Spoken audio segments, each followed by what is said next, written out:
شروع اللہ کے نام سے جو بڑا مہربان نہایت رحم کرنے والا ہے۔ اور وہ آپ سے حیض کے بارے میں سوال کرتے ہیں، آپ فرما دیجئے وہ گندگی ہے، لہٰذا عورتوں سے حیض کی حالت میں الگ رہا کرو اور ان کے قریب نہ جایا کرو یہاں تک کہ وہ پاک ہو جائیں۔ پھر جب وہ پاک ہو جائیں تو ان کے پاس اس طرح جاؤ جیسے اللہ نے تمہیں حکم دیا ہے، بے شک اللہ بہت توبہ کرنے والوں سے محبت فرماتا ہے اور وہ خوب پاکیزگی اختیار کرنے والوں سے محبت فرماتا ہے۔ تمہاری بیویاں تمہاری کھیتیاں ہیں تو اپنی کھیتی میں جاؤ جس طرح تم چاہو،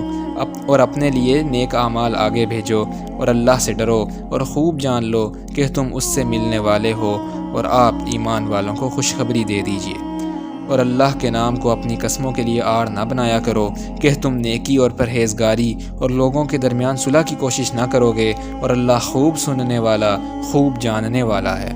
اللہ تمہاری لا یعنی قسموں پر گرفت نہیں کرے گا، لیکن وہ تمہاری ان قسموں پر گرفت کرے گا جن کا ارادہ تمہارے دلوں نے کیا ہے، اور اللہ بہت بخشنے والا بڑا حلم والا ہے۔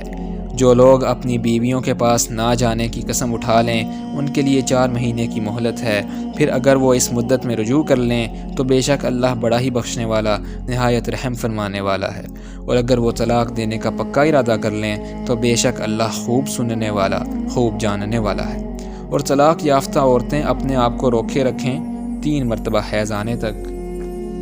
اور ان کے لیے یہ جائز نہیں کہ وہ اسے چھپائیں جو اللہ نے ان کے رحموں میں پیدا فرمایا ہے، اگر وہ ایمان رکھتی ہیں اللہ پر اور آخرت کے دن پر، اور ان کے شوہر اس مدت میں انہیں اپنی زوجیت میں لٹا لینے کے زیادہ حقدار ہیں اگر وہ اصلاح کا ارادہ رکھتے ہوں، اور ان کے بھی حقوق مردوں پر ہیں جیسے ان پر مردوں کے حقوق ہیں شرعی دستور کے مطابق، البتہ مردوں کو عورتوں پر برتری حاصل ہے، اور اللہ بہت غالب ہے، بڑی حکمت والا ہے۔